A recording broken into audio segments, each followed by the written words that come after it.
Doesn't that just sound like a bad guy from the 90s? Some of you are like, you're in your mid-30s and your name's Derek, and like, oh man, it's just like right out of Saved by the Bell or something, you know? It's like such an Zach or Derek or whatever, Slater. So 90s. So there's this kid, Derek, and he was the bully, but he was also like the cool kid in class. Like his family had money. They dropped him off in a black Camaro with tinted windows, and he had brand new Reebok pumps. Like, this kid was so cool.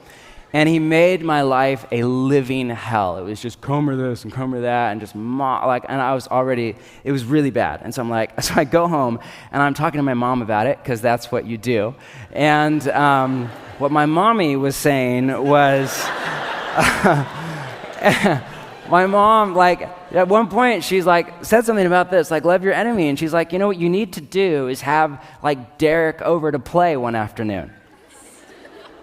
Mom, do you not love me? If I go out in the backyard with Derek, I'm not coming back. We live in California, there's a forest out there. I'm not coming back after.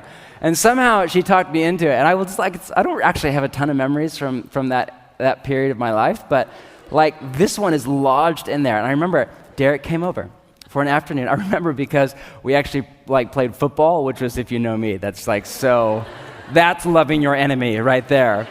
And I just remember we had this afternoon together, and we actually had a great time. And Derek never bothered me again, not once. He became a friend.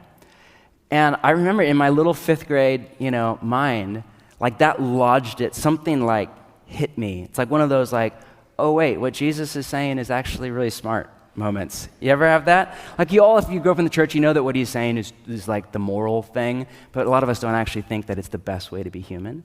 And then we have these moments where we're oh wow, he's not just saying that because it's right.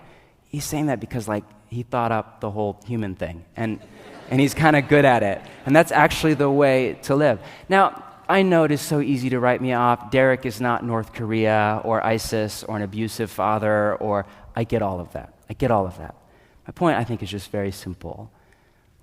All of us have somebody in our life, whether it's a trivial, oh, this kid is, whatever, or whether it's serious or scary or dangerous. And I don't know what this means for our government, this isn't to our government. This is for you. This is for me.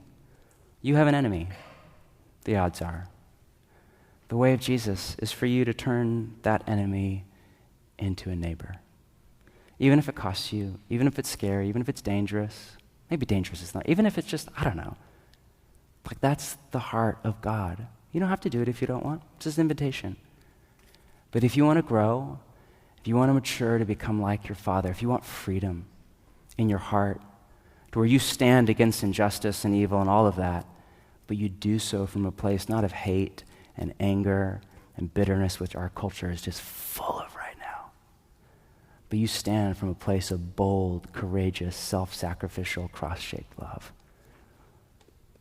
That's the call of Jesus. You do that, some really beautiful things will happen.